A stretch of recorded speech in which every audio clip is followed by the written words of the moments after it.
반갑습니다. 스포츠 분석하는 남자 스분남 인사드립니다. 자, 오늘 분석할 경기는 국내 야구 3경기 준비를 했습니다. 4월 7일 수요일 국내 야구 3경기 분석해 보도록 하겠습니다. 구독과 좋아요 한 번씩 부탁드리겠습니다.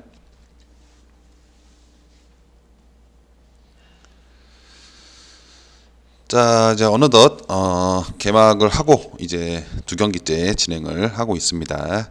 3경기째죠. 우천 취소가 있었기 때문에 그게 좀 경기 일정이 밀렸고, 자, 그래서 첫 번째 경기는 어제에 이어서 쓱 대 한화의 대결 다시 한번 보도록 하겠습니다. 어제는 쓱의 승리를 봤는데 다행히도 쓱이 승리를 했고요. 자, 오늘 쓱의 선발 일단 폰트가 나오는데 그 전에 좀 설명을 드리자면, 처음 보시는 분들도 계실 것 같아서 이 부분은 추가가 됐습니다. 현재 그 팀의 타선을 좀 표현하기가 좀 어렵기 때문에 이런 수치화를 통해서 좀 표현을 한 거고요. 가득 찼을 때가 가장 타선이 지금 살아있다라고 볼 수 있고, 이 지금 한 칸이 가장 타선이 좀 죽어있다라고 팀 전체적으로 봤을 때 그런 느낌이라고 보시면 됩니다. 그리고 연승, 그리고 연패를 하고 있는 표현이고, 그 다음에 홈 기준 2연승을 달리고 있고 2승을 했고, 한화가 원정일 때 2패를 하고 있다. 언오버 기준점 그리고 배당 확인하시고요. 현재 순위입니다. 자, 그리고 홈이죠. 쓱이 홈이고요. 자, 일단은 첫 번째 폰트부터 보면, 폰트가 이제 KBO에서 처음으로 경기를 이제 선발로 나왔습니다. 그래서 지난 시범 경기에서도 구속 155km를 던지면서 파괴력을 이제 과시를 했는데, 단점은 구속은 빠른데 볼넷도 많았다라는 게 좀 단점이고, 그래서 토론토에서 마지막 2020 시즌을 마무리하고 왔는데 당시 성적이 1승 3패, 방어율이 9.92로 좀 좋지 않았습니다.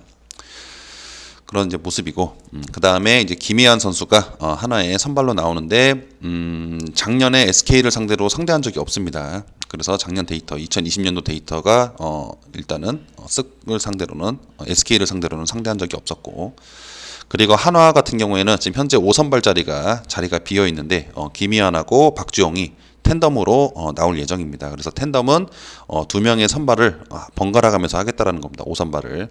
그런 전술인 거고, 작년 김희환의 성적이 2승 7패 6.82의 방어율, 원정일 때 36이닝 동안 5.65, 그리고 수요일이죠. 10이닝 던져서 수요일날 10이닝 4.5의 방어율이었다라고 볼 수 있고, 현재 쓱이 2연승, 한화가 2연패를 달리고 있습니다. 언오버는 9.5점이고요. 배당도 확인하시고요. 그래서 폰트 같은 경우에는 이제 김희환 선수는 그래도 데이터가 어느 정도 있는데, 폰트 같은 경우에는 데이터가 많이 없죠. 그래서 MLB 통산 22경기를 던졌고요. 많이 던지진 않았죠. 7승 11패를 기록을 했습니다. 그리고 방어율이 5.82를 통산으로 기록을 했습니다. 그래서 토론토를 마지막으로 이제 KBO에 들어왔고요. 이거는 제가 이제 여담이지만 사진을 보니까 핀토 선수가 생각이 나더라고요. SK의 핀토, 디트로이트로 이적을 했죠. 그래서 핀토 선수가 좀 많이 닮았다라고 그냥 알아두시면 좋을 것 같고, 핀토 아니냐라고 헷갈리시는 분들 계실까봐. 그래서 폰트가 MLB 기준에서는 피안타율이 높은 편입니다. 2할 6푼 정도 되니까. 근데 이제 KBO로 봤을 때는, KBO로 온 그런 외국인 투수들 사이에서 봤을 때는 스트레일리 다음으로 높은 거기 때문에 KBO 기준으로 봤을 때는 낮은 편에 속한다 라고 볼 수 있고, 스트레일리가 피안타율이 2할 4푼이었으니까 가장 낮은 선수였습니다. MLB 기준에서는. 그래서 폰트 자체의 피안타율은 높진 않다라고 볼 수가 있고, 주로 그라운드 볼보다는 플라이볼, 그러니까 뜬공으로 처리를 많이 하는 그런 스타일이다라고 좀 감안하시면 좋을 것 같습니다. 그래서 지금 현재 한화의 타선이 많이 좋지 않죠. 물론 쓱도 생각보다는 뭐 아직 2경기밖에 안 했기 때문에 뭐라 판단하기 좀 그렇지만, 2경기를 봤을 때 이 정도의 타선의 그런 힘을 좀 보여주고 있고, 한화 같은 경우에는 2경기 연속 좀 좋지 않다라고 볼 수가 있는데, 한화의 이런 타선을 감안했을 때 폰트의 그런 구위라면 한번 어느 정도는 제어가 될 것 같다라고 보여지고, 그리고 두 팀의 대결은 너무나도 타선도 좋지 않고 뭐 그런 부분들이 지금 맞물리다 보니까 좀 지루한 경기가 됐죠. 저득점의 기류도 좀 느껴진다. 그래서 가장 안정적인 거는 이 SK 타선에서 그래도 앞서는 이 타선을 가긴 좀 어려울 것 같습니다. 하나의 타선을 믿었고 그래서 타선에서도 앞서고 전반적인 지금 우위가 있는 SK가 좀 더 나을 것 같고 그리고 언더가 언오버가 9.5면 언더가 좀 더 나을 것 같다라고 좀 생각이 듭니다. 자 다음 두 번째 경기는 NC 대 롯데. 그래서 NC가 초반에 시즌 초반 조금 좋지 않은 분위기로 계속 시작을 하고 있는 상황이고 롯데가 의외로 타선이 살아나면서 좋은 모습을 보여주고 있습니다. 그래서 이제 이재학 선수가 이제 선발로 나오는데 이재학 선수가 스프링 캠프에서 경쟁을 뚫고 선발로 발탁이 됐다고 기사에 자세히 나와 있습니다. 그래서 자신감이 좀 있을 것이고 작년 롯데를 상대로 0승 0패를 기록했고 7이닝 동안 방어율 10을 기록했기 때문에 뭐 좋진 않지만 많이 던지지 않았죠. 그래서 작년 시즌 5승 6패 6.55의 방어율, 홈일 때 40이닝 동안 8.78, 요일 수율이죠. 17이닝 동안 2.6의 방어율.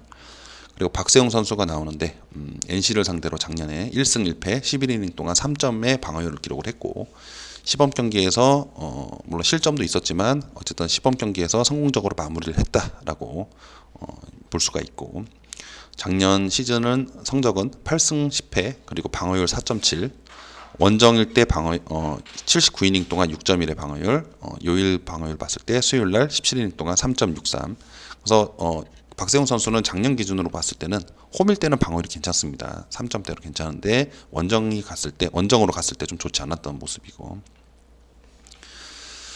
자 우선 타선을 봤을 때 지금 롯데는 거의 그 타선이 방망이가 불붙은 살아있다라고 볼 수 있고 NC는 조금 약하다라고 지금 생각이 좀 들 정도로 좀 부진한 상황인 것 같습니다. 그래서 어제 같은 경우 어제 홈런을 3방을 쳤습니다. 이 롯데에서 홈런 3방을 쳤고 NC도 한 방 쳤죠. 알테어가. 그래서 어쨌든 홈런 총 4방이 나왔는데 어제 그러면서 롯데 같은 경우에도 15안타를 또 기록을 하면서 역시 롯데 타선이 최근에는 좀 좋다. 최근 경기에서 좋다라고 볼 수 있는 상황이고 그리고 두 선발 모두 스프링 캠프에서의 그런 그리고 시범 경기에서의 존재감을 보였다라고 볼 수가 있죠. 그런 상황이고 그래서 물론 국내 선수들의 지금 대결이지만 어느 정도 자신감은 둘이 있다라고 볼 수가 있습니다. 그래서 선발만 봤을 때는 사실 이재학 선수가 작년에 좀 좋지 않았죠. 그래서 박세웅 선수가 그래도 팀 내 에이스로서의 그런 자리를 할 것 같다라고 보여지고 원정이라 조금 걸리긴 하지만 작년에 NC를 상대로 그래도 잘했던 기억이 있고 그리고 최근 NC의 그런 타선에서의 좀 문제점 그래서 양의지 선수나 뭐 이제 김태균 선수의 그런 좀 문제점들이 드러나면서 조금 타선에서 조금 좋지 않다. 그렇게 보기 때문에 타선에서 일단 차이가 있다. 그래서 롯데의 승리를 보는 게 좀 더 안정적일 것 같습니다. 물론 배당은 NC 홈이고 또 NC가 또 그런 뭐 파괴력이 있는 팀이지만 지금의 타선만 봤을 때 일단 롯데의 우세가 점쳐진다. 선발에서도 비등비등하다고 봤을 때 롯데 승리가 괜찮아 보인다라고 생각이 좀 됩니다. 그래서 롯데 그냥 승으로 가보도록 하겠습니다. 자 다음에 기아 대 키움. 키움이 홈이죠. 키움 대 기아.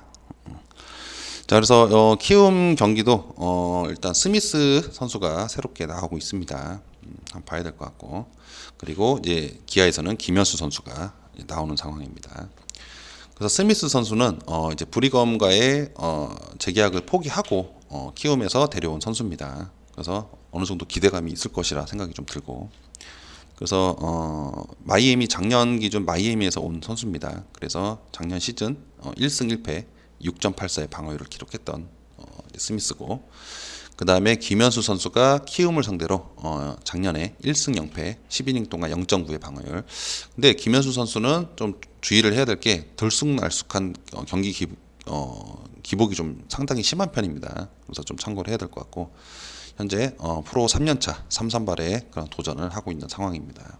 그래서 작년에 1승 2패 방어율 7.24 원정일 때 7점, 수요일일 때 7점대 그래서 조금 불안한 면이 있다. 일단 이렇게 볼 수가 있는 상황이고. 그래서 들쑥날쑥한 그런 김현수 선수의 피칭이 작년 후반기부터 선발로 나왔는데 방어율이 0이거나 막 방어율이 20이거나 10이거나 막 그런 모습을 보입니다. 그래서 잘 던질 땐 잘 던지는데 못 던질 때는 초반에 좀 강판되는 모습이고, 그리고 스미스는 마이애미에서 넘어왔고 MLB 통산 184이닝을 던졌고 방어율이 5.6입니다. 그래서 어느 정도 안정감은 있다. 조금 던진 투수는 아니고 어느 정도 검증이 좀 된 투수다라고 볼 수 있고, 그러니까 브리검을 대신한 선수로서 데려왔겠죠. 그래서 스미스 선수의 그런 영상, 투구 영상을 봤을 때 슬라이드와 커브의 그런 낙차는 상당히 커서 타자 입장에서도 속을 만한 그런 제구가 되는 것 같지만, 문제는 이런 직구, 패스트볼도 역시 낙차가 크기 때문에 제구가 좀 흔들리는 모습이 보인다. 그래서 안정감이 좀 떨어진다. 그래서 볼넷이라든지 그런 부분들을 충분히 허용할 수 있는 모습이 있다. 여지가 있다라고 볼 수 있고. 그래서 선발에서는 김현 선수는 너무 이런 기복이 심한 플레이를 보여주고 있고 오늘 어떨지 모르는 거죠. 그러니까 판도라의 상자고, 그리고 스미스 선수는 이런 안정감이 좀 떨어질 수 있는 피칭을 할 수 있는 모습이 여지가 있고, 그래서 봤더니 최근 타선은 기아가 좀 더 나은 것 같습니다. 키움보다는. 타선의 힘은 지금 기아가 좀 더 집중력이 있다라고 볼 수 있고, 그래서 언어버 기준점이 10.5가 나왔는데 어제보다 올라간 모습이죠, 기준점이. 그래서 두 선발의 그런 안정감이 좀 떨어지는 모습 봤을 때 10.5를 준 것 같은데, 사실 이 경기는 승패만 봤을 때는 좀 어려운 것 같고요. 그 스미스 선수를 윗잔이 좀 불안하기도 하고, 김현 선수의 기복 있는 플레이가 좀 어떻게 될지 모르기 때문에 좀 가기는 좀 어렵다. 그래서 승패는 패스를 하고 10.5 기준이면 기준점이 좀 높긴 한데 저득점으로 가는 게 일단은 좀 더 좋을 것 같다라고 봅니다. 어제도 타선에서도 안타가 많이 나왔지만 그럼에도 불구하고 언더가 나왔죠. 그래서 이 경기도 한번 전반적으로 봤을 때 김현 선수가 흔들리면 바로 불펜이 이어간다는 그런 그림을 그려봤을 때는 저득점으로 한번 보는 게 좋겠다라고 생각을 해보도록 하겠습니다. 승패는 패스를 하는 게 좋겠습니다. 그래서 소통방에 오셔서요, 스포츠 조합픽, 스포츠 정보 받아보시고요, 고정 댓글 확인해 주시면 소통방 오시는 길 안내되어 있습니다. 그래서 구독과 좋아요 또 한 번씩 부탁드리고요. 지금 이 시간대로 앞으로는 평일에는 웬만하면 방송을 꾸준하게 이어서 갈 수 있도록 하도록 하겠습니다. 감사합니다.